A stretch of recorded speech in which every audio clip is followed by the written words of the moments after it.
So when are you back in the studio? Hmm? When are you back in the studio? Oh, I don't know. What when you say studio? The actual studio, because you haven't been there for a while, have you? We don't know. We don't know. They've officially kicked us out. Why? The school don't want to do anything. It's a long story, but because we're more or less a charity, we needed funding, so they decided that we'll buy all the equipment, we'll set up the studio, you just come in and we'll be affiliated. Host, yeah.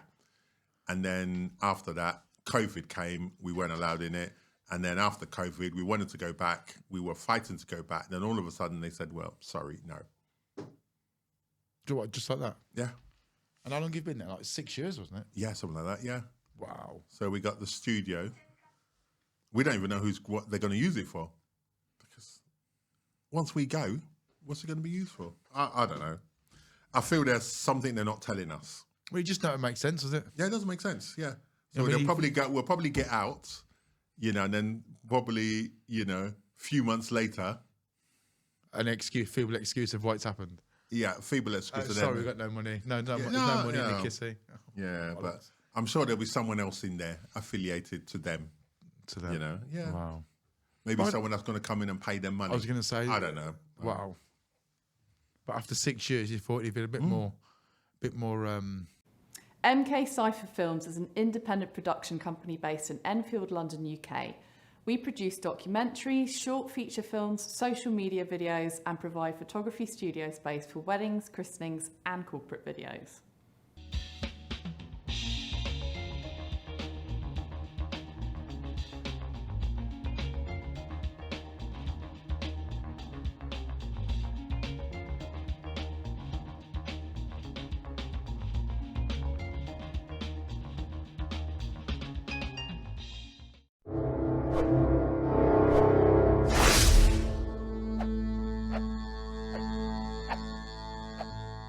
Welcome to another episode of True Podcasts with me, Paul Candlin. Now, before we get into the actual podcast itself today, let me give thanks to Jesus Christ, our one and only Saviour, my one and only Saviour. Thank you for mercy, thank you for grace, and thank you for the continuous works He does in our lives. And also thanks to MK Cypher Films for supplying this amazing studio and making True Podcasts an actual reality.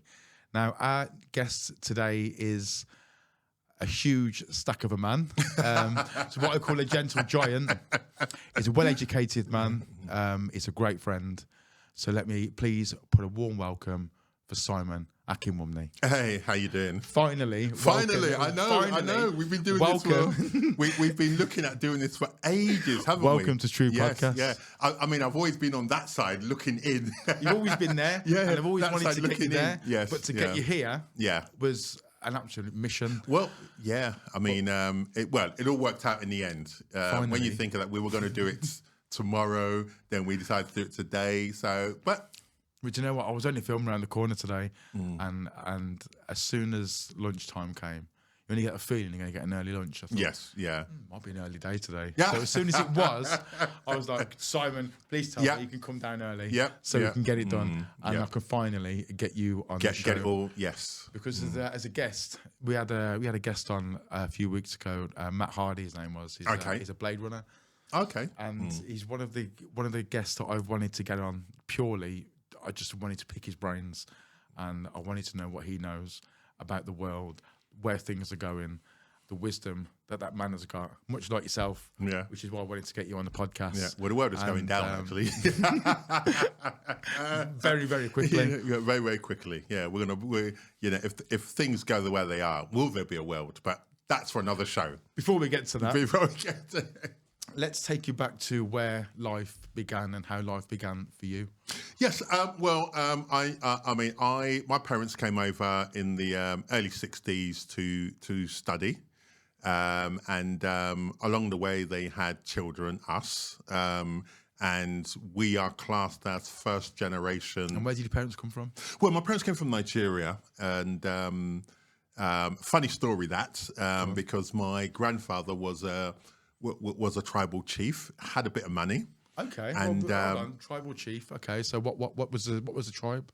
My ancestry is Yoruba, and yes, he was a tribal chief, and he had a bit of money, and he wanted to flex his finances, and he said, any male heir that wants to travel, to study in the white man's land is free to go, and he will sponsor them going. However, before they go, they were to get married, and he will send, his male heir and the new wife and go on to, wherever they want in the world.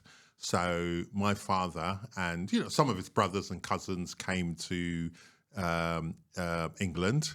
A few went to America. So I've got family all over the world, because wherever they went, they kind of stayed there. And You're quite a successful family as well. You, your brothers. Yes. Well, I think education is a thing, and it's one of those ones where if you don't have an education, you are regarded as the failure, the black sheep of the family. So, we were, I tell a story to some of my colleagues to say that the reason why I do the things I do now is because I didn't have a childhood. All my parents, would allow me to do, was study and go to church, read the Bible. If I wasn't reading the Bible, or I wasn't reading my textbooks, I couldn't pick up a novel or anything else to read, or a comic. That was sacrilegious. That was just like not the done thing in our house. So in order to read, like novels or anything, we would, at night, duvet over your head, torch, and read. Because if my parents saw any other book than a textbook or a Bible, it will be snatched off you and it will be binned. So can you imagine a family nowadays doing that? No, because I think you won't even turn the Wi-Fi off much. Well, yeah. So, and my brothers and I, we were quite good sports. We were good in sports, athletics, and what was your favourite sport? Oh, it was always football. Okay, it was always football. But athletics, 100 meters, 200 meters. We were there, and I remember going to this. They're calling them football academies now, but then we just went to play football, and my brother got the chance to play for Arsenal. Oh wow! As a youngster, I got a chance to play for Millwall, and my other brother got the chance to play for Fulham. And so you was all at pretty big clubs. Then? Yes. But unfortunately, being my parents, who were more based on the educational route, people that played football were failures in the Nigerian society. So my parents decided that you are not going to play football. You're not going to disgrace the family. So they shipped us off back to Nigeria for so-called home training. Have you ever heard that word in African terms? When they ship you back for home training, what they're trying to say is that we want you to toe our line. Punishment. Yeah. Well, yes, it's a bit of a punishment, but it's kind of like do as you're told. We want you to toe our line. You are not going to go sort of, have these airs and graces. You're going to do what we tell you to do, how we tell you to do it, and when we tell you to do it. And that is relatively the African way of things. But shouldn't that be the way of everything, though, to be taught that harshly so young that it does you some credit later on in the future? Yes and no. Yes and no. In what way? Because I have, as a father myself, I have children who, I guide, but I never tell them what they're going to be, in the sense of, look, put it this way. In my family, there was only one course you were going to take. And as far as my father's concerned, every one of his sons were going to be engineers. There was no other profession. My dad was an engineer. His brothers were engineers. All my uncles were engineers. All his cousins were engineers. There wasn't anything other than engineering. Okay. In other families, it's different. They give you a list. Doctor, lawyer, accountant. Give you a list? They give you a list. What? Yeah, they give you a list. And that's what you're going to be. Okay. You know, you couldn't come up and say, well, you know, I'm a bit of an artist, I want to paint. No, that's failure. You know, that's a disgrace. And if you hear the African saying is that you're not going to disgrace me in my house, that is it. So all these things like football, you know... to be fair, credit to your parents, back then football wasn't the game that it is today, especially financially. No. Even for the big players, it wasn't there. No. Not even really up until the late 80s, early 90s. No. But, you see a lot of, players of Nigerian descent. Do you know why they're allowed to play football? Go on. Because of the money. If there was no money in football, you would not see it. But that's what a lot of African parents of that era see education as money. They believe that if you're educated well enough, you will make money. Now, that's gone away now because you look at fashion designers, artists, they're making money now. And the only reason why they're supporting their children in these things, film. One of my dad's brothers was an actor, and I remember this.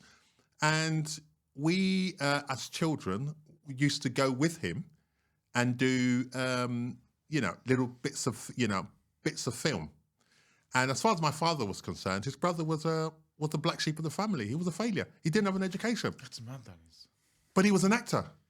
Yeah, so that to me, that's an artist. Yes, it's an art form. But to the family, no, you're a failure. You haven't got an education. Job done. There was education or nothing. There wasn't anything in between. Anything in between.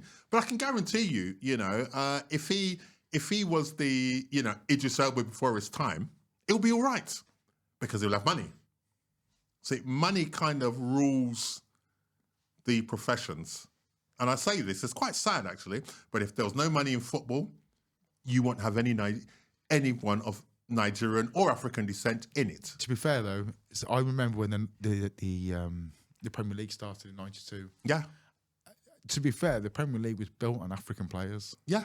Big African players. You had Tony Kanu, Yeboah. For Leeds back in the early 90s. You had some huge African players. But you look at some of these players. Throughout the Premier League, history of the Premier League, right up until present day. Yeah. A lot of it, especially Arsenal. Yeah. We've had some great African players. Yeah. I tell a funny story about education and you might laugh at this. So I have an older brother who's a doctor, one of the top surgeons, neurosurgeons in the world. The day the day my brother entered medical school was the day that my father stopped talking to him. And the only reason was because, as far as my father was concerned, all his sons were going to be engineers. Oh. And they've not spoken. That's a bit drastic. Well, that's life. Didn't he say he was a millionaire? Sorry? He's a millionaire, he's successful. Yes. He's the best, he's top of his game. He's top of his game. Yeah. So how can that be anything but a success? Well, I see it as success. I would. Especially when he's giving me his Ferrari to drive. I see it as success. But as far as my father's concerned, no. There is only one route, and that route was engineering. There was only one route, and that was engineering. So he felt disappointed in my brother. Weird. Strange. But strange, yes. But you see that a lot, especially within Nigerian families. I mean, I know people whose parents were lawyers and they're lawyers, and then their children are lawyers. It's kind of like... So you going back, you return back to Nigeria? Nigeria, yes. And what happened then? I was put in a school, and I did nothing. So what age would you have been when you returned I was Africa? Probably just about 12. Oh, wow, so you're still young. MK Cypher Films is an independent production company based in Enfield, London, UK.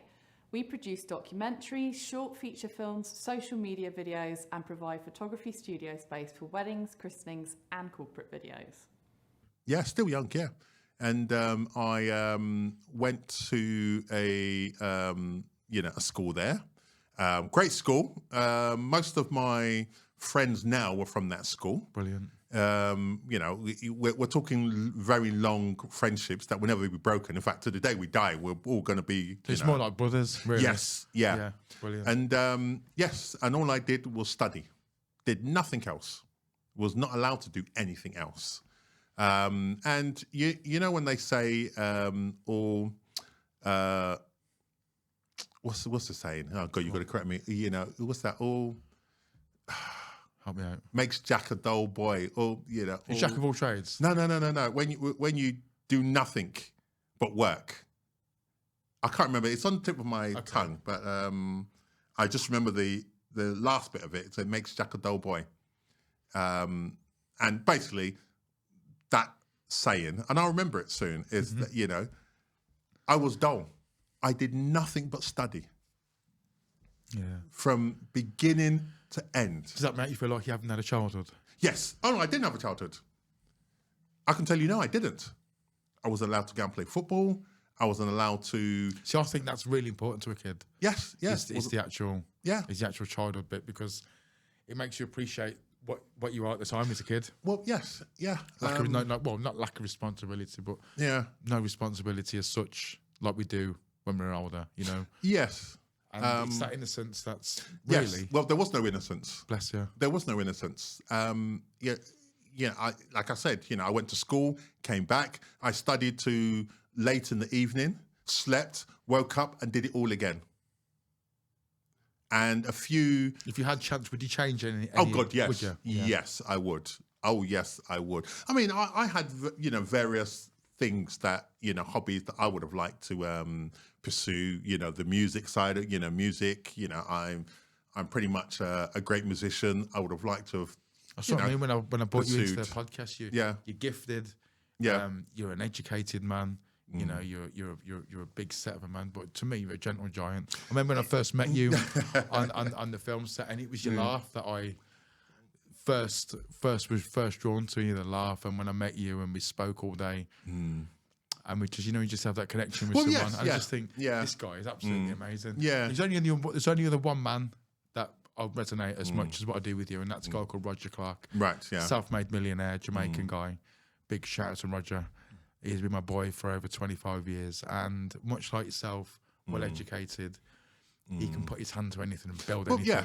You know, much like yourself. Yes, much like my brothers and I, we could put our hands to anything and excel in it. And I think once I had the chance to escape and come back here, I felt that I would do enough to get them off my back. So, as far as my father was concerned, the minimum requirement was a PhD. Wow. And that'd have been me screwed. Yeah, and the whole point of that was, you know, so they could sit under the tree at family dues and boast. That's all it is, and boast. And so I set myself out to be at the top, to have more PhDs than anyone in my family. So at that point, nobody could tell me anything, because what are you going to tell me? My father's got one. You know, the next one up the line, you know, has got two. So I said to myself, in order to get myself out of the family clutches, I needed to have three. And I set myself up to have three. It was a struggle. It didn't always go well, but I got the three. Persevered. And now when I go off and do my acting, do my music, do whatever I want, nobody can tell me Because you've done exactly what was anything. asked. Because I now sit at the top of the table. So everyone has to, you know, look up at me, refer to me. Because when it comes down to family gatherings, education is key. You have the loudest voice. You have the loudest bang on the You've definitely table. got the loudest necklace.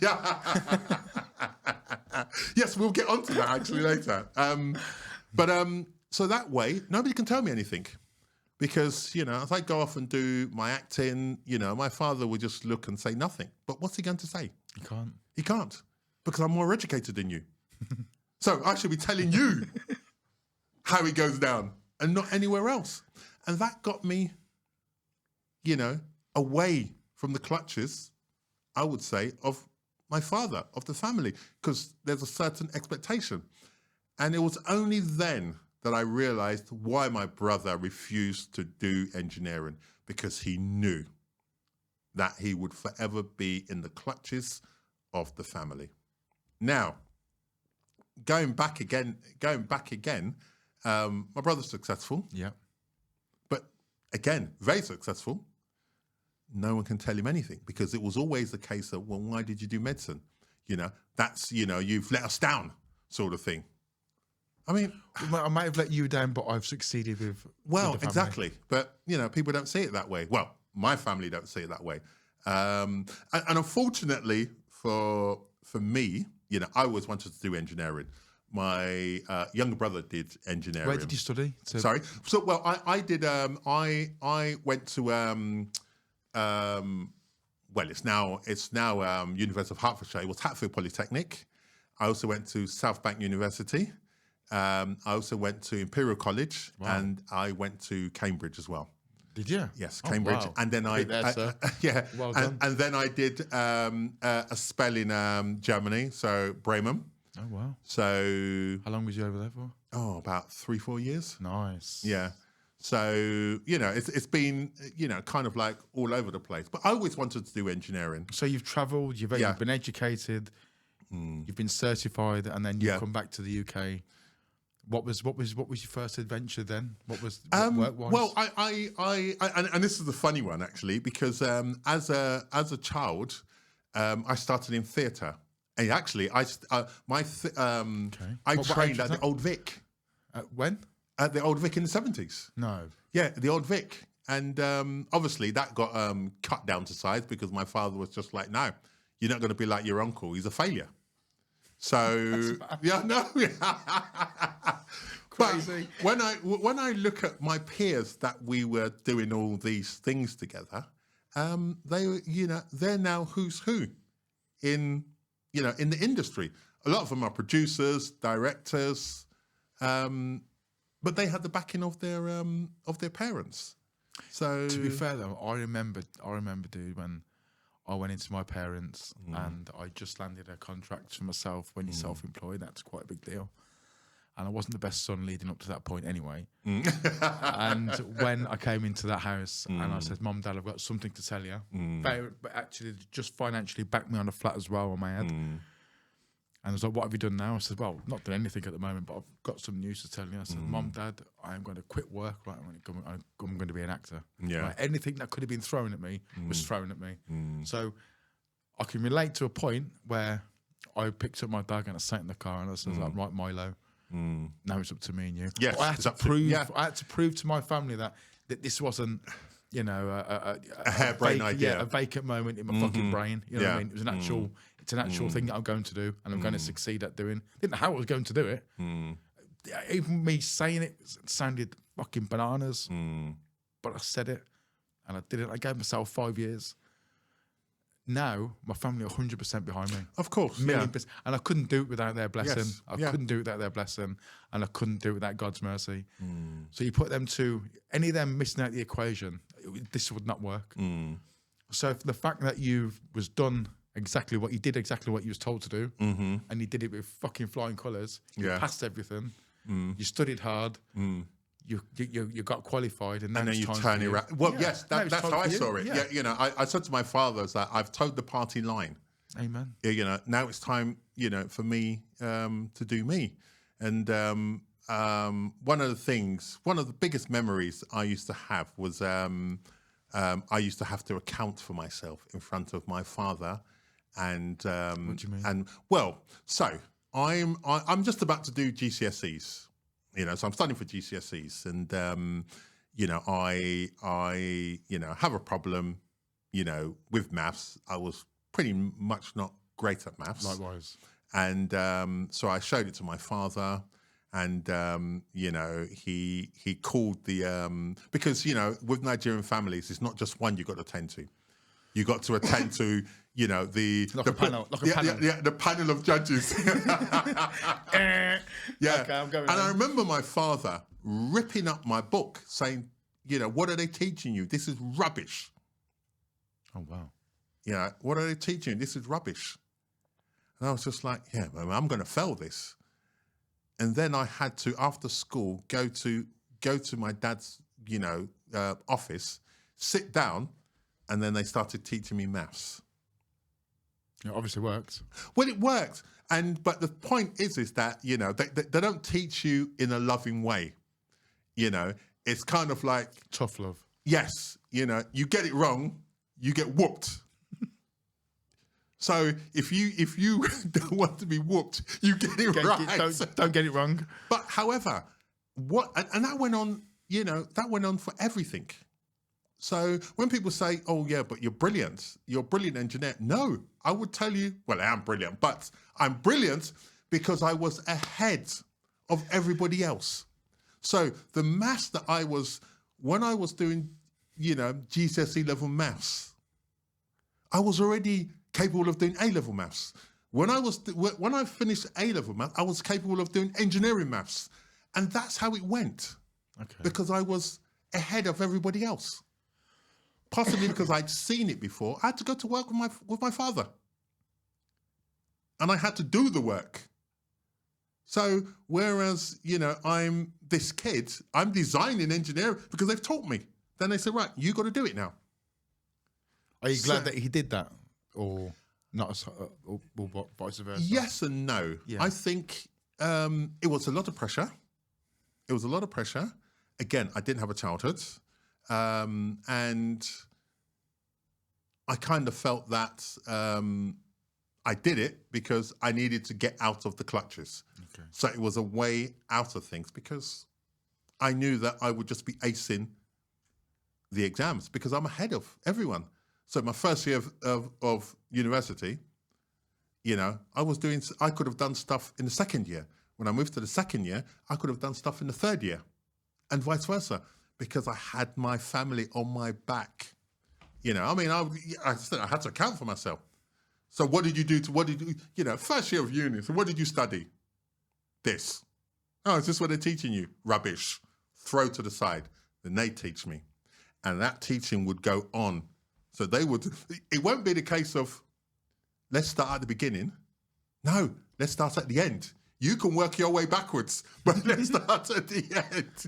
That's an interesting way of looking at it. Yeah, yeah. So, no, we're going to teach you this. And you think, God, I don't understand it. Then you've got to go backwards.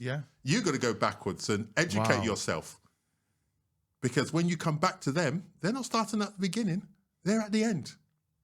And woe betide you if you don't understand it. So you can imagine the hours that I would have had to study, the books I've had to read just to get these, people on my back. I've always said I've known two very well-educated people. One is you, and the other one is Roger. You're both very similar people. Because you've put the effort in, you've had I wouldn't say the homeschooling, but you've had the... what's the word I'm looking for? You've had the education that I've pumped into you in not in a strict way, but in a way that it resonates for the rest of your life, and that's going to better you. At the time, we don't really give it much thought. I didn't really have that at school. I didn't get the reason of going to school until I was about 15. Oh right. I wasn't very educated. I didn't take to education very well. Yeah. I wasn't great at maths. I didn't really get I just loved playing with my mates. That was the whole reason of going to school. So when it comes to about 15, I was like, fuck me, what am I going to do? I didn't know what I was going to do. I didn't know what I was designed to do. Yeah. So everything to about 35, 30, I didn't really know what I was doing. I was just floating from job to job to job until I became self-employed. And then which led me on to what I'm doing today. But so my life took a completely different aspect towards yours. The other side of it is that, I'm burnt out. Bless you. I'm 58, but I'm burnt out. Because, for so long, I've been under pressure. I know I'm burnt out. That's why I go back to doing the things that I love. And that's the only way that I can, have a meaning to my life. With my children, classic, my first son, Simon Jr., I had a different approach to my children. Good. And I said, you can be whatever you want to be. I will support you. And That's really important, I think. yes, For them to blossom in their own yes. Fortunately for me, my son wanted to be an engineer. So, which went down very well with my father. Yeah, very well. Took me right into that. And he did his first degree, and then all my father could say to me as well, when is he going to do his masters? I said, when he wants to. So he does his masters, and then my father's going on to say, well, when's he going to do his PhD? And I'm like, well, Dad, look. When he wants to. When he wants to, if he wants to. There's no pressure. Oh, nobody has to. No, he doesn't. So I was the barrier between my father Bless you. and my son, because I knew what it did to me. And I wanted my son to enjoy life. I wanted him to do whatever he wanted to do, so that he could look back and have. Do you think that's just because the world's changed and the world times changed, and you've got to go with that change? I think just to give them that more leeway to do what they want to do and let them blossom the way they want to blossom. Well, yes and no. I don't think it's anything to do with the world changing. I think it's to do with I knew what it did to me. Because your father bringing you over from Nigeria and then sending you back because you wouldn't toe the line, so to say. Yeah. And then bring you back, I think gives you more determination to get it right and to do it and to go like, yes, I've done what you say. Now I can do what I want. Now. Yes. And, when you speak to, when I speak to friends who are very much in a similar situation, my father was extreme. There was only, one route, and that was engineering. And anything other than that is a failure. With a lot of Nigerian families, it's all about education. Education. And to an extent, I get it. Yes, I feel that all my children should be educated to minimum degree level. That would be my choice. However, I can see in one of my daughters, she's not interested really in going to university. She's very much a more hands-on artistic person. Entrepreneur. So therefore, what do I do? Do I force the issue or do I support? Because what does an education do? All it tells people is that you can be given a task and you can complete it. That's all it does. It doesn't actually it doesn't actually make you any better than anyone else. It just tells people that you could be given a task and you can follow it. Now, I know many people who've studied engineering, accountancy, whatever it is they studied, law, engineering, but they don't make their money through that. I was in a conversation with someone the other day. He was a civil engineer. That's what he studied. Do you know what he does now? Go on. He prints. He prints textiles. Wow. Completely different. Completely different. But on that aspect, though, there's a second part to your life, away from the PhDs and the education, is that you was an old school doorman. Yes. How did that start? For my sins. Well, I was always the biggest kid on the block. Obviously. I was always the biggest kid on the block. And that started at uni, actually, because what they do is that student union will come along, all the freshers in the first years, they look at all the big guys and say, hey, we could use you. And somehow I realized that I could go out and do the same job for a lot of money and not come out with debt. I can imagine the door scene's completely different to what it is today. Yes. I mean, it's, we say old school doorman. I'm of that old school side of things where it's one of those, and I'm trying to be really nice here. Don't be. But it was one of those where, people got beaten up. Yep. Seriously, for not listening to the doorman. It was one of those. That was normally me back in the late 90s. And when you looked at when I got into it, I looked at all the doormen that were about. MK Cypher Films is an independent production company based in Enfield, London, UK.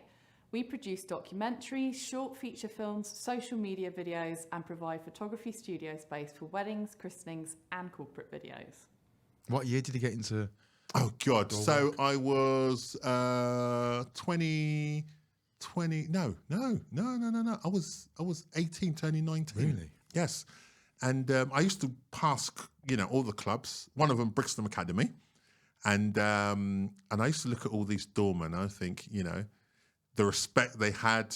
They had the nice cars. I want some of that. I want some of that. So I spoke to an uncle of mine who, as far as the family was concerned, was Black sheep of the Black family. sheep. Yeah. But he knew all the people. And it's my favourite uncle, Uncle George. He knew everybody, all the naughty ones, the good ones. He knew everybody, and he just pulled me up one day and said, "Right, okay, then this is my nephew. Look after him." And that's how I started. Wow. And there was a lot of naughty stuff going on there. So for instance, now it's like if you looked at all the doormen. When I started, all the experienced doormen, the older crowd. I'm considering I'm just an 18, 19-year-old kid. These guys are in their 40s, but they drove Range Rovers, they drove all the nice sports cars, all the expensive cars. They did nothing during the day. They just, did their business, came back at night and, sat pretty. And I remember getting on the door and the head doorman, Winston, who was my uncle's spa at the time, and he said to me, keep your eyes open, keep your mouth shut, and you do well. So as you do, you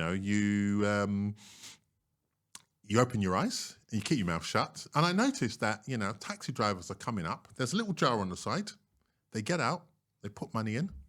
If they don't put money in, they're not going to take any fares.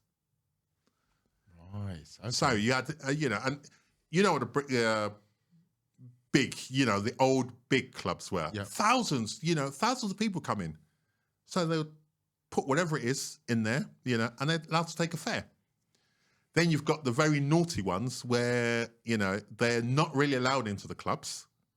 And then the doorman will take them around the back. Okay.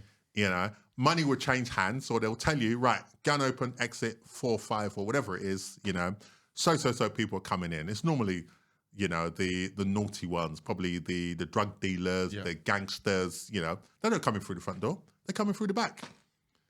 Okay. And as they're coming in, they're giving you a nice hefty roll that you've got to take back to the front, put in the jar. Put it in the jar.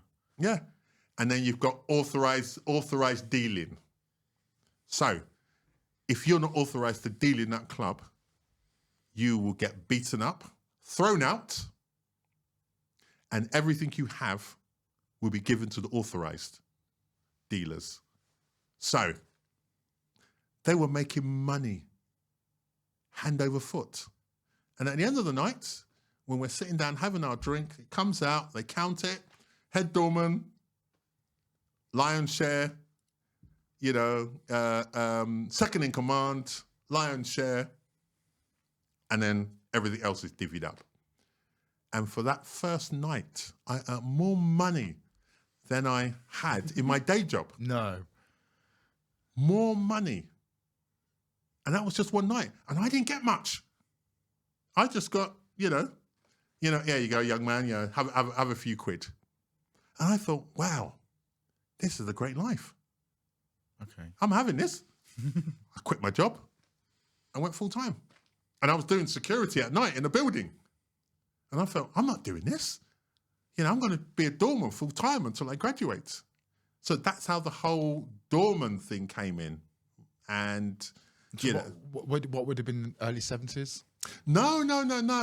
This would have 70s? been late 80s. Really? Yeah, Mid mid-80s. I was watching a lot of the Essex Boys, and that's how a lot of them started on the doors. That's how it was. So did you ever see them? Did you have mixed with them? Did you ever speak to them? No. I did work with our man at Hammersmith back in the day.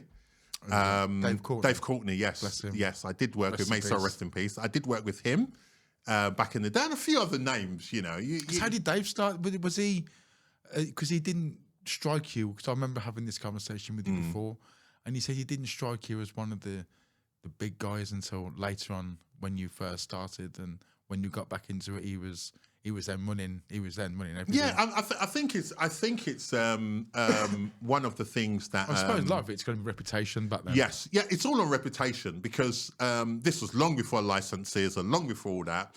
You had to be recommended. So if my uncle hadn't pulled me there and said, "Hey, you know what? This is my nephew. He's a good guy," it was all based on recommendation. So you couldn't just walk up and say, "Can I have a job?" No, someone had to recommend you. And if you messed up, it's on them. So you didn't just recommend anybody. Right. Okay, that makes sense. So it was all on reputation. And there wasn't anything like £5 an hour or £10 an hour. Yeah. There were people that would just turn up, because they were quite well known, and most of them were naughty. They were the gangsters who held the door. Wow. So, and they would get, there wasn't like a £5 an hour. I know some people who were earning £500 a night. And some people earning good money back in 200 back in the day. Yes. It was all on reputation. Your reputation would dictate what you earned. And that's how it was then. Because I was talking a lot about the when ecstasy burst onto the scene, onto the club scene. Do you remember much? Oh God, yes, yeah. I mean, there was loads of it, and I think a lot of people saw it as a money spinner, and hence when I say to you that back then the doors were naughty, because who were the people manning the doors? They were the drug dealers or affiliated to drug dealers. I mean, so that's how the drugs got in. I remember Dave Courtney telling a story about when he stumbled across this scene, and he says that people were paying £4 for a bottle of fucking water. He says, "No, getting this water and I tip it over the fucking head." He says, "So I couldn't get to the tap to fill it up quick enough to give it back without a fucking top on the bottle, and I was watching them pour £4 a time over the fucking head." I know. He said, "I couldn't get my head around it." So for me to listen to them sorts of stories, and because I've done the club scene, and that was most probably me, especially when I dropped a couple of pills and my head had blown off, and I'll be there tipping water. But it was fun. I didn't see any trouble. Yeah, it was fun. To a point. It was, people were. You do get, like everything. You always got to get the village idiots. But it was fun. It was actually fun. Clubbing them days was fun. You could go in, have a good time, and leave. You will get the. But that's where you get the beer heads. Yes. But also, I think the other side of that is you had to be careful as well, because if you mess with someone who was part of a firm, then they would come back, and you've got to be ready. Yep, you've got to be ready. That's the other side of the other side of it. Yes, because you could slap someone up and throw him out, and you wouldn't think twice about it, or would you? Yeah. Unless you knew who he was. Well, yes, and then he would come back, fully manned, to get payback. But that was how it was then, and then the licensing came in. What year would have that been? I can't remember the year, but then slowly the licensing came in. Yeah, and then if you're going to work. Westminster, you'd have a Westminster. So each individual town borough had their own licensing, which meant that if you worked in several places, you had to have several licenses. But what that did was weed out the doormen who had criminal records. Okay. Because let's face it, 90% of them had criminal records. We had to be in that sort of formidable force to keep the premises safe. So, and obviously the government decided that they wanted to clean up, and you know what? I agree with it to an extent. There needed to be a clean up. There needs to be licensing because people were getting hurt. Even killed. Some justified, some not. But what that did is it removed. That's where the Essex boys came in, and the whole shake-up had to happen. You had people dying off drugs. People getting shot. Kidnapped. Yes. And this was all on the doors of the nightclubs where the public were really brought into the front line of everything. But there are two sides to that. It cleaned it up a little bit with the drugs. It stopped the madness of the drugs, the madness of, the illegal side of it. But what it also did, it brought in trouble, because all of a sudden you've got doormen who can't get licenses, who were good doormen, but also you had a code of conduct. So in the old days, you were told, don't jump on the table, and if you didn't, you were taken to the exit, you were given a slap, you're thrown out. You won't do it again. You won't come back to that club and jump on the table. And that's how it worked. All of a sudden, you have a code of conduct, which is rightly so, because some people got really beaten up. Now the public knows that, well, you can't do anything. You can't do anything. You can't do much. So there was a lot more trouble in the clubs than there was prior to that. Because really realistically, technically, doormen couldn't do the naughty stuff anymore, which kept everything in line. So now what you got is doormen who would still do it, but there was that whole thing of switch the cameras off, pull you in, give you a hide in, cameras back on, job done. But that was the way things were going. And then they changed it again. Then they brought in the SIA. And even that made it worse, because now you technically have no powers. Which we'll get onto that, because you went through a legal battle recently that stopped you from actually getting work because of something that you said you have done it didn't actually do, that actually stopped you getting work through a was it DBS or something? Well, like yes.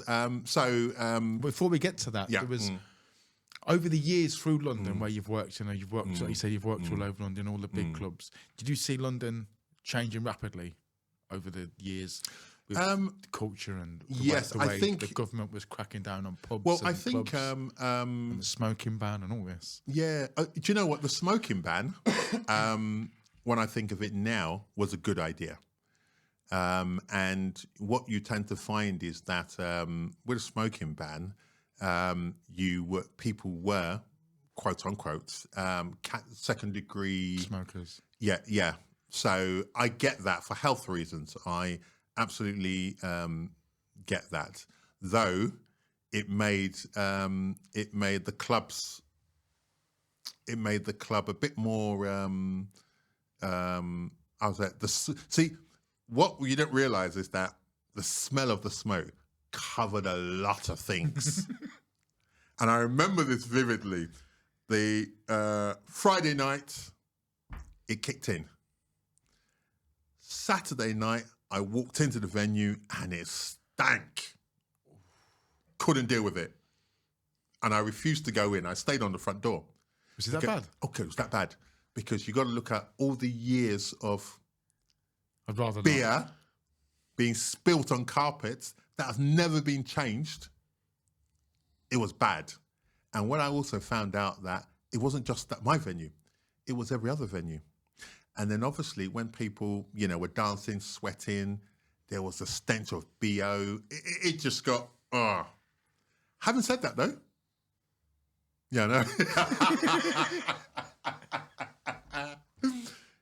having said that though, I think, the clubs took heed and, a lot of carpet, a lot of regeneration of clubs, carpets ripped off, new ones laid, anti-spill. So that's one aspect I never have thought of is is the actual smell from the carpets, body odor. Yeah.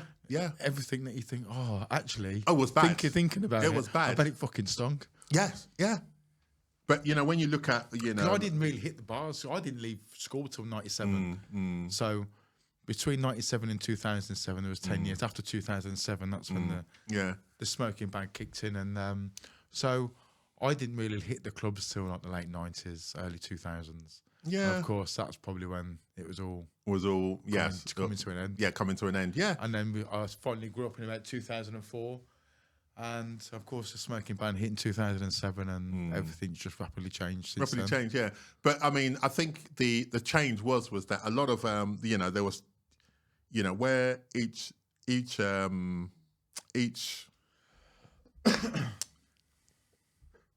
where each club or bar was owned by an individual, the chains came in. So the chains came in and started buying all the nightclubs, all the pubs. So a lot of it now was just chains of bars and of clubs. And all you got was the same thing over and over again. So, classic example, you got, and I give something up to date, Liquid. You go to Liquid in London. We used to go. And Liquid in Glasgow, it's the same thing. Yeah. Yes. It's the same as everything now. If we look at all the cities, they're all being built the same buildings, same stained glass crap, same as in London. And that's what I mean. London over the years, I bet you've seen a huge change, not in the identity of London, but the kind of people that go, the clientele of London. Yeah, I think back in the day when I started as a doorman, people dressed up. I mean, women will always dress up, but the men, it was like a shirt, a pair of trousers, and a pair of shoes. Yeah. You couldn't get in with a t-shirt or polo shirt or trainers. It never happened. It never happened. I remember a place in Birmingham called Bushwhackers, and he didn't really start going till about 2 a.m. And if you turned up and the doorman didn't like what you were wearing, you was not getting in that club. Yeah. Not happening. Yeah. Bear in mind, it's 2:30 in the morning, but half the people are wrecked anyway, so hair not coming in. So Bushwhackers, but when you was in there, everyone looked smart. Yeah, smart, yes. Really smart. Yeah. Sophisticated, nice shirts. Yeah. I wouldn't say chains like that. I couldn't afford that. Yeah. really nice. Like you've made an effort. Whereas now it's casual. In like trainers and trainers. What happened? Yeah, I think it was more as time. It's a difficult one because you think that the age of the people who went in with a shirt, maybe a suit, looking trendy. They're growing up now. So, they're having families, they don't come out much. And then you've got the new breed of youngsters who feel at home in joggers, t-shirts, trainers. So in order to get bums on seats, it started to relax. So first it was you could wear jeans. Then it was you could wear trainers. Then it was you could dress how you like. And that's when it went down. But when you think of back in the day when we were going out, it was a great thing to dress up, look sharp and go out. Now people don't care. I've seen people come off from work and just roll into a club. I've seen people try and get in from a building site. What? With hoodies and joggers and get in. But that whole casual thing now is the norm. Nobody really dresses, I say nobody really dresses up. The women still, to an extent, majority of women will dress up to go out. Time. The men will just put on something casual and we're done. It's a shame because I like putting on a suit and actually making an effort. I'm a bit of a dandy myself, and I go to great pains in dressing up for a night out. So my thing is that if you're going to be casual but smart. I always say if you can't take your appearance seriously, how is anyone going to? Same as anything. If you don't believe in yourself, how's anyone else meant to believe in you? Yeah. So when you was on the door, you had a real good friend who you've recently lost. Yes.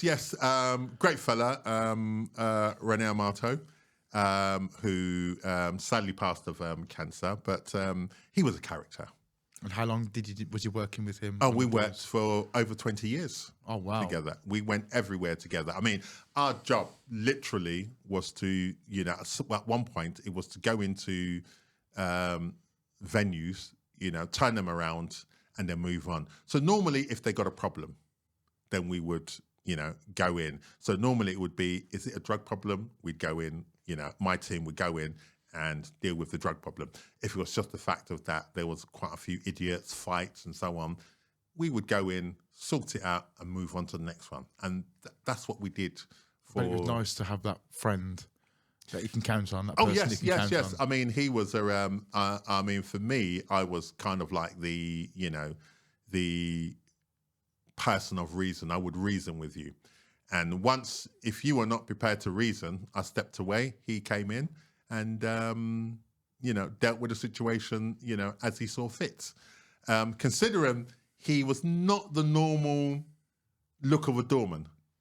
No, he wasn't, but he was always... He was 5 foot something, you know. But he said he had a great sense of humour. He had a great sense of... He had a dark sense of humour. You know, he had a dark sense of humour. And he always spoke in a kind of a matter-of-fact, deep-pan sort of way. What do you mean? I mean, we would be on the doors and I would say to someone, look, you know, you're not coming in, you know, you're a bit, you know, you've had a bit too much elsewhere, you know. I think it's about time you went on, and you're going to get the person who's arguing, and I'll just say, look, you know what, Ren, can you deal with him? You know, and he would go on and say, well, what do you not understand? You're not coming in. End of. Fuck off. Now, do you want me to enforce it on your head? You know, that sort of thing. And yeah, he had bless him, he had a dark humour, and I could see how much you missed him. oh God, yes, Do you know what I mean? Yeah. I mean, you know, he because he was quite small, people would think they could take advantage of him, and It's not all about the size. no. Is it, Fuck? Some of the best doormen have been the smaller doormen, and I found that the hard way. yeah, Back in the day. I mean, he had a saying. He had a saying, you know, and his saying was that, you know, I fear no man, you know, but God. However, you know, I fear my Father, who is smaller than me. So it's not about the size. So we spoke about your upbringing and your education and the other side of your life, which was the doorman. Now we're going to touch on the aspect of acting and the SA world and the world that you've now stumbled upon. Yes, You've got a few family members that have got quite high profiles in the industry. Is it KSI? Yes. Yeah, there are a few high profile, you know, loose relatives, as I say. It's always good to name drop, though. Well, yes, and I you know, coming back into the acting side of it, obviously, I did my my apprenticeship at the Old Vic as a youngster. What actually brought me back into that was I actually lost my job, and I was sitting at home, and you know, a friend of mine said to me, "Oh, great! Look, you know, I'm on a film. You know, they need a big guy. You know, are you happy to do it?" And this was someone from my Old Vic days, and I said, "Well, yeah, I'll do it." And that kind of rekindled my love for film and media.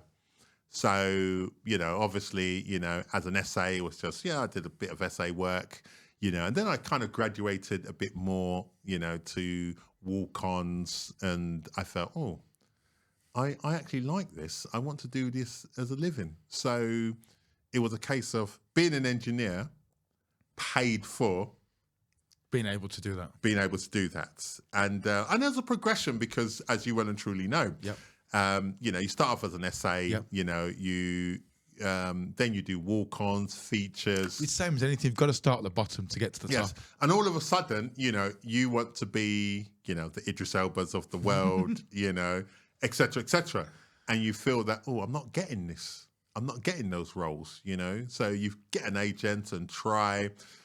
And then you graduate to saying, well, okay, then, you know, if I'm not going to get the parts, I'm going to write the parts. So now you write your own scripts. And then from there on, you buy your own equipment so you can film your own things in the hope that you can, you know, get to elevate to that status of, you know, and I say, you know, the Idris Elbas of the world. And But that's how a lot of it's getting there and the journey and the people you meet in between. Yes. You meet a lot of idiots. I'm granting on that one, but you meet them in any walks of life. Yep. But like yourself, when I meet people like you and MK and the rest of them, it's bringing them with you along the journey. It's not all about me. It's all about us as a team. Well, yes, and I always say, well, what do you bring into the table? Because the one thing that I've realised, and I always believe that if opportunities are not coming to you, make your own opportunities. So, you have a collective.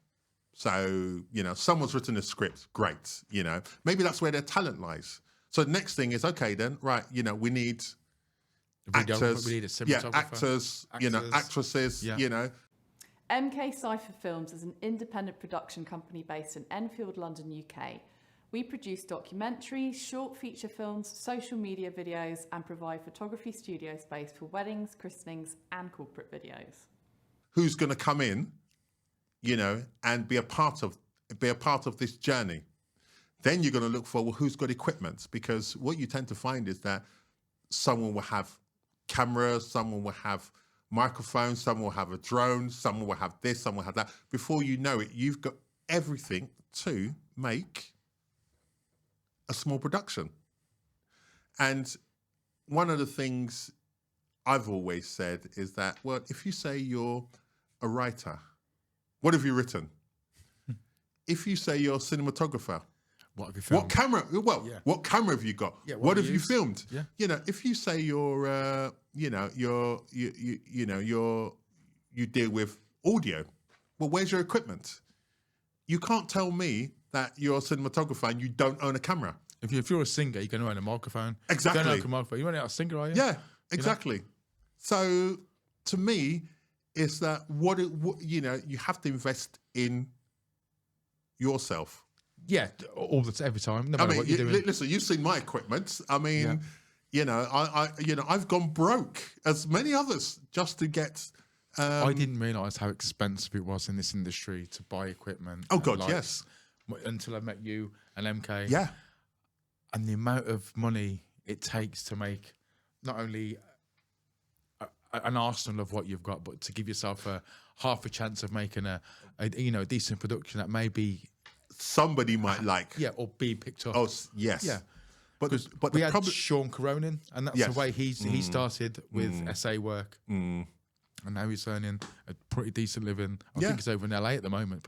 Some I look at it and it's like technology is continuously changing. But is that good or bad? It's good because it makes it easier. I mean, you look at music, right?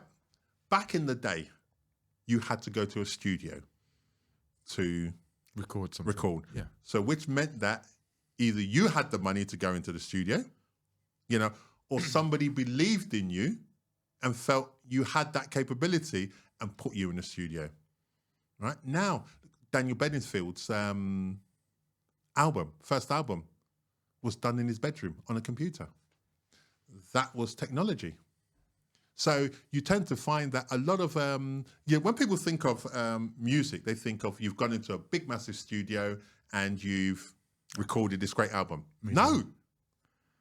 Okay. It's nowadays, it's a room in a house with good enough equipment to produce an album. Classic example, Paul Hardcastle. Now, I don't know whether remember Paul Hardcastle. He did 19. Remember that 19? Yeah. Right? Well, he does a lot of jazz. And, I follow him and he listens to my jazz show. I do. I was just going to say, you got. We'll get onto that, but you got a host of jazz shows. And I remember having, looking at him thinking, well, you make great music. How is this done? He wakes up in the morning, walks into a studio, which is pretty much a room like this. Nothing bigger. He has a massive screen and a computer and his keyboards all plugged up, and he makes great music. So you don't need to go into this big off studio anymore.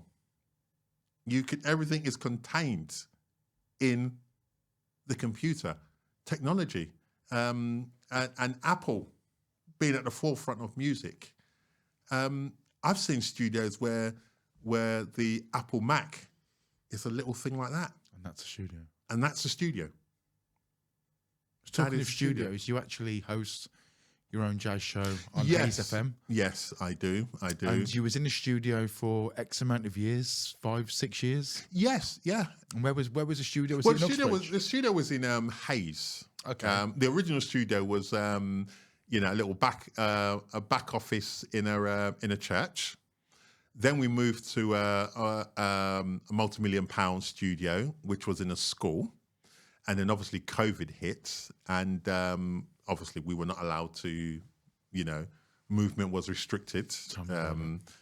For us mere mortals, for the MPs, they could test their eyesight and move about. But anyway, that's a whole nother show. Podcast. Yes.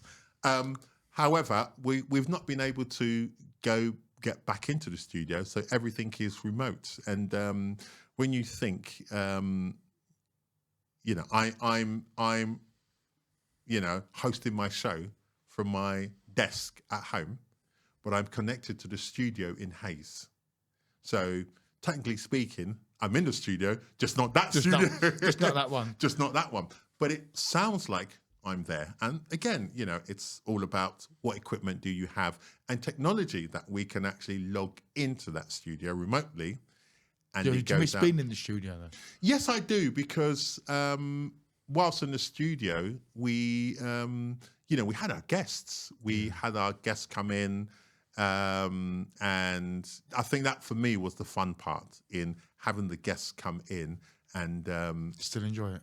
yes, I mean, now it's all remote. I mean, it's like we interview our guests remotely through Zoom, whatever. So, but it's nothing like Face to face. face to face, and I've met some, really, really great people coming into the studio, the likes of Benjamin Zephaniah.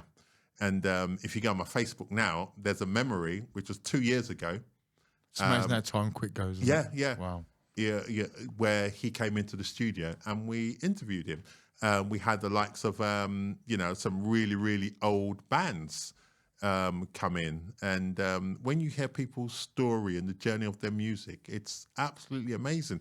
We had a group from America come over. And that was a big thing for me, because they actually came over from America to actually come to our studio. Wow. And they were called the Godfathers of Soul. Okay. And when you spoke to these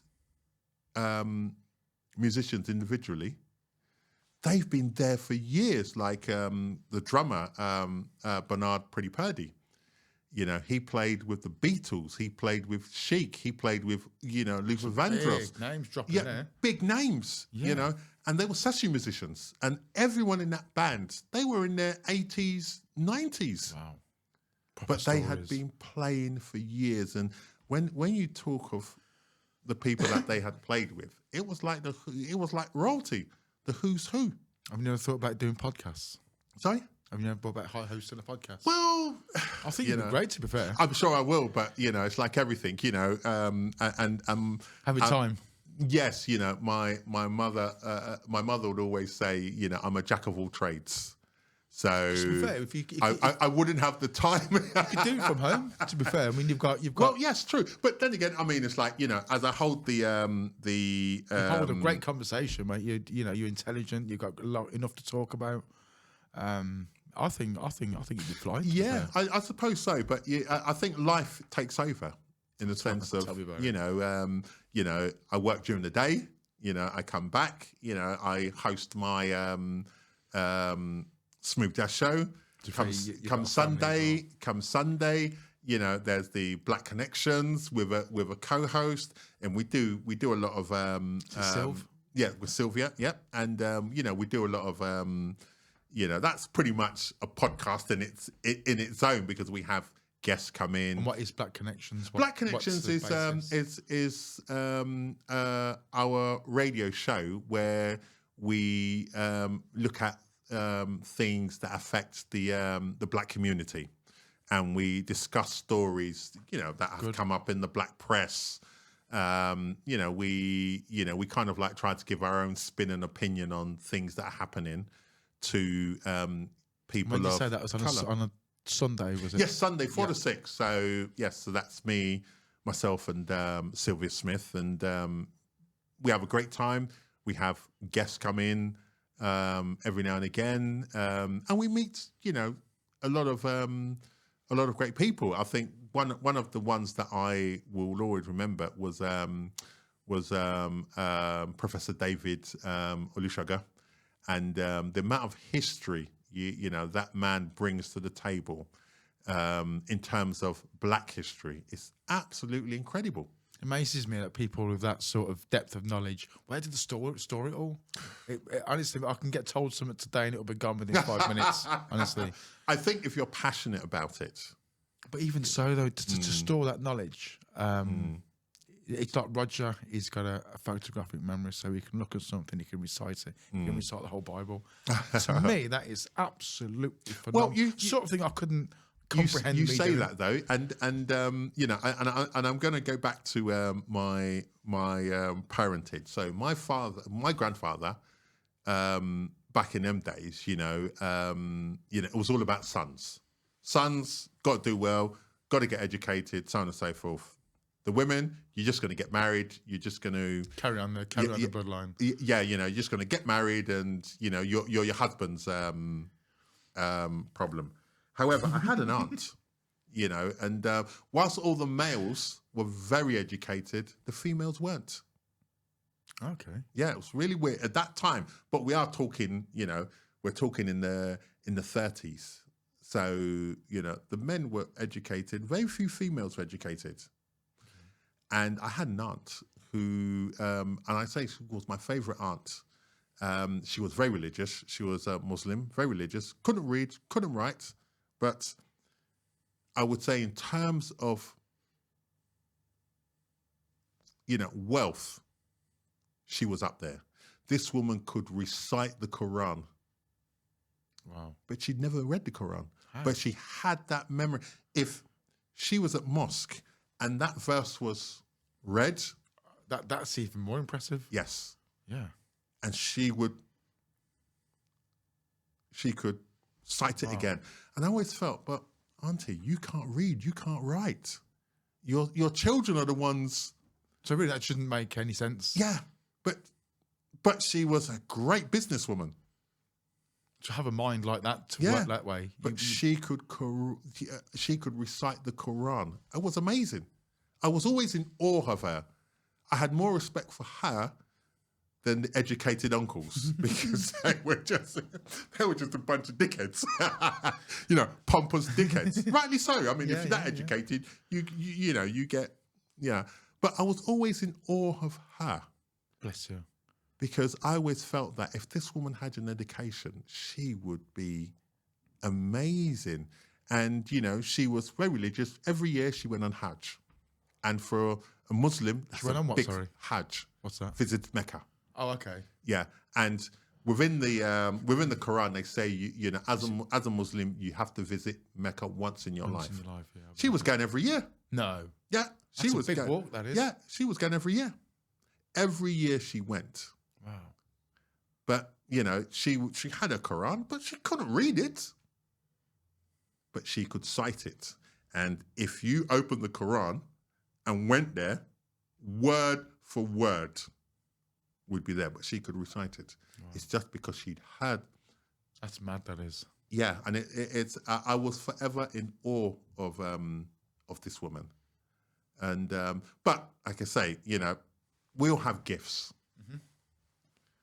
And I always believe that, those gifts are given to us by God. Amen. And when you know what those gifts are, then... When you say that's when you try and follow your passion. Well, yes. Yeah. I mean, as a young man, I always had the bling. I thought I was... can see that. I always had the bee's knees. I'm looking so fresh and, And at one point, I was looking like Mr. T. You still are? Yeah. I was looking at Mr. T and I just felt to myself, no, do I need all this on my neck? And, for me, I only have one thing and it will always be a cross. Amen. You will not find anything else on my neck but a cross. And that is the religious side of me. And whilst my father was a Muslim, I was brought up by more Christian mother, and Do you see similarities between the Quran and the Bible? Yes, because I don't. It's there. Very vaguely. It's there. I think you got to be open-minded. It's there. Okay. They speak of the same things. It's like reading two books with different interpretations. But I don't. Does that make sense? No. I think that's wrong. No. Let me rephrase this. It's like me and you could read a book. Yeah. Okay. And both have different interpretations of it. And both Okay. see this. A lot of the Quran is actually based on the Bible. Is it really? Yeah. Okay. You still got Jacob in there. You've still got all the characters. It's just a different religion and a different way of looking at things. But it's very similar. I mean, I've got the Bible on my phone. Likewise. And I've also got the Quran on my phone. I haven't. Yeah. And the only reason why I have it there was because, due to my family background of a lot of Muslims, we're speaking of the same thing. That just that just shows you that your educated side, that you want to know both. Well, yes, both books. yes. I curiosity. Yeah. And for anyone who's listened to this podcast, and you can correct me, you tend to find that a lot of things in the Quran are done, or it's based also on the culture of that time. So, for instance, now a lot of Muslims feel that having this headband is part of Islam. It's actually not. Is it not? No. Okay. The Arabs had it on to keep the sand off. Which makes more sense. Yeah. Okay. However, when it comes to women, it was a more the culture was morality. You had to cover yourself. So now that got put into the Quran because that was at that time how they saw women. So it was a case of, well, you want to, this is how we live, modestly and covered. But when you look deeper, it was a cultural thing, because that's how women had to be, modest. If Islam was, started in America, we'd have a completely different... Massively different. Yeah. Hugely. MK Cypher Films is an independent production company based in Enfield, London, UK. We produce documentaries, short feature films, social media videos, and provide photography studio space for weddings, christenings, and corporate videos. Exactly. So a lot of things are based on culture, which have been brought into religion. Same thing with Christianity. Yeah. There's a lot of things. I just took the words straight out of my mouth. Yeah. The same thing there. That's what. So for Simon Akinwunmi, what's the second part of the journey left for you? What's the plans? I think for me, I mean, I'm getting old now, and as old as you feel. Yeah. Well, yes. Yeah. I think you look at things differently. Okay. You go through life experiences. I've been up, I've been down. I've suffered at the hands of the law, of the courts, and for me, and it seems very simple, but it's not. But I want to live a simple life and be happy. Amen. I think that's what a lot of us, just want. I want to live a simple life and be happy. I think, as you grow older, certain things happen to you. My good friend passing, and I just pray to God to give me long life. And, in that life, I want to enjoy it. I want to do things. I want to experience things. Yeah.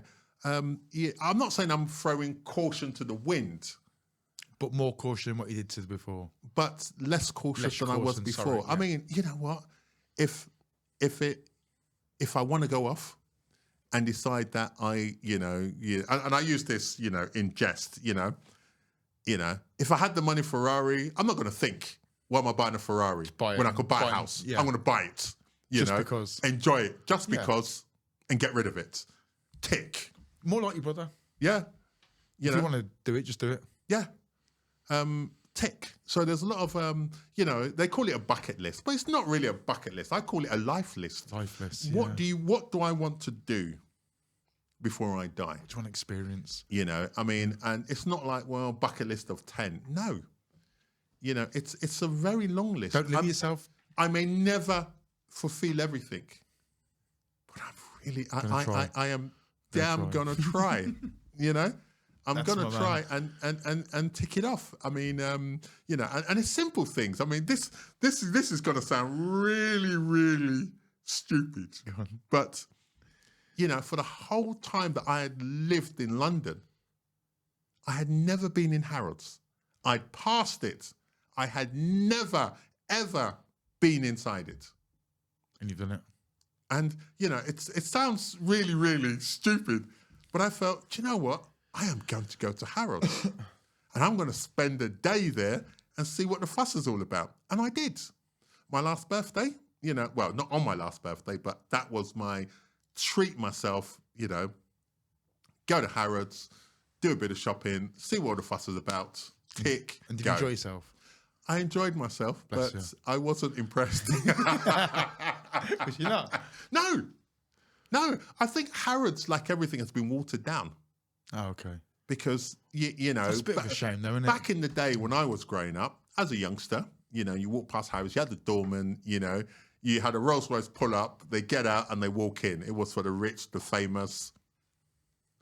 Now it's open to everybody. So there was, and I remember watching this documentary where they said you could buy anything in Harrods, and somebody bought a lion and took it home. And the lion lived in their flat round the corner. That was Harrods then. Okay. Now it's open to everyone, and rightly so. I think we should all experience it. But really, Harrods is not the Harrods of Evolved. 30, 40, 50 years ago. The likes of me. Yeah, but is anything the same anymore? But it was something that I wanted to experience. I mean, one of my kids, Hamleys, always heard about Hamleys, and it's the greatest toy shop. Mm-hmm. And I said, okay, I'll take you there.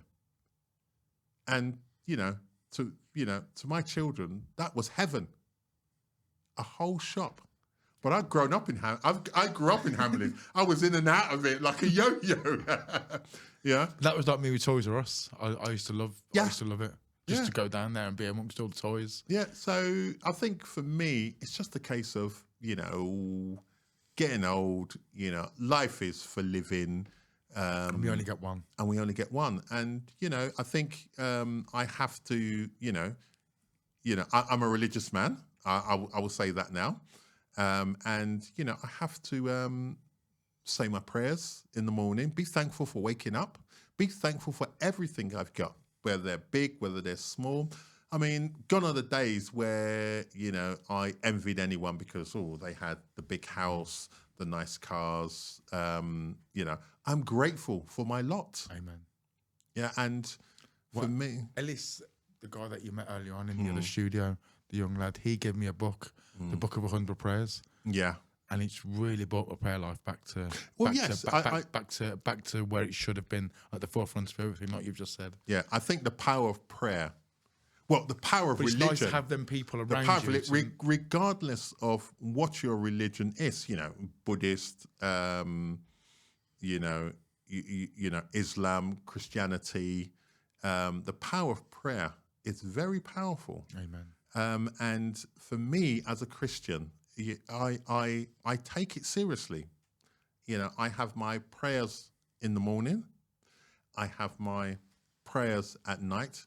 But in between that, I am thankful for the things that, the good Lord has given me, and I'm not afraid to be thankful, no matter what time of the day it is. So when as you know, when I lost my job, I was thankful. I prayed. I said, "Thank you, Lord.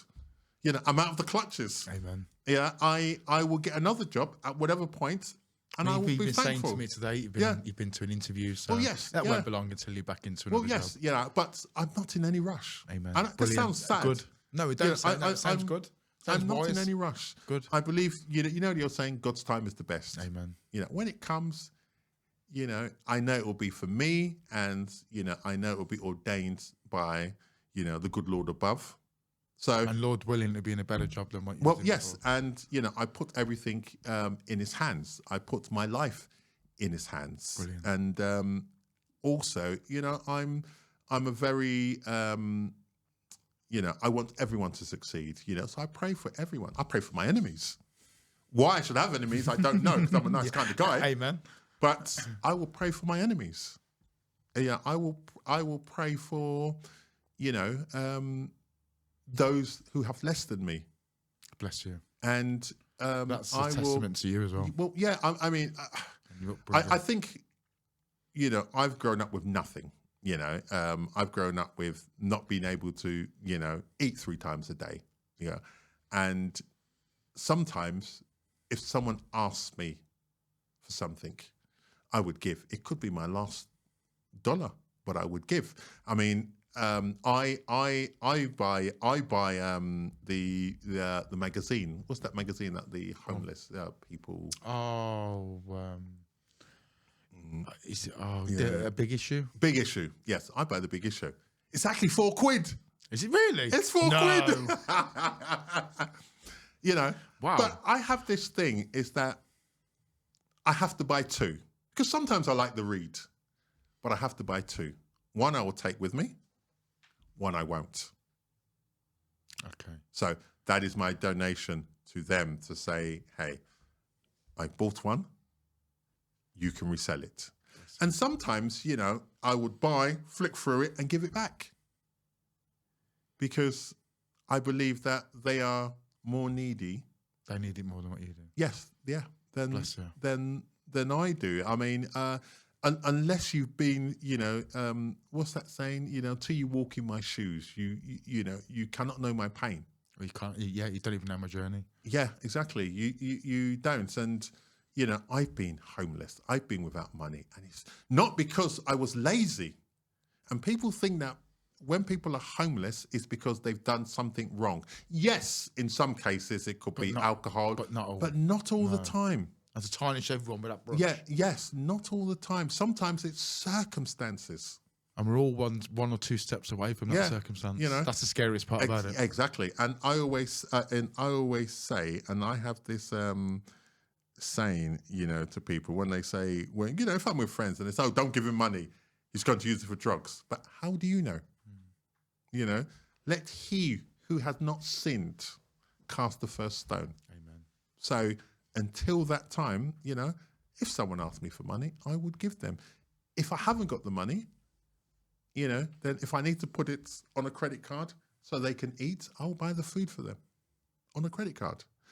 I have this firm belief that the good Lord will replenish what I've just spent. And so far, I'm not on the street yet. But you know what, man? It's been an absolute pleasure. And it's been a pleasure talking to you. I could have been speaking for the next 2 or 3 hours. I know. We kind of like glossed over a lot of stuff, didn't we? A lot of it. We're going from subject to subject. But it'd be a pleasure to get you back on. Yes. And so we can talk about a lot more about your story, because you've got a few more stories. Yeah. I'm full of stories, mate. And it's been an absolute pleasure to pleasure's always mine. Today. Always mine. Thanks for that. Yes. Till the next one, eh? Till the next one. God bless.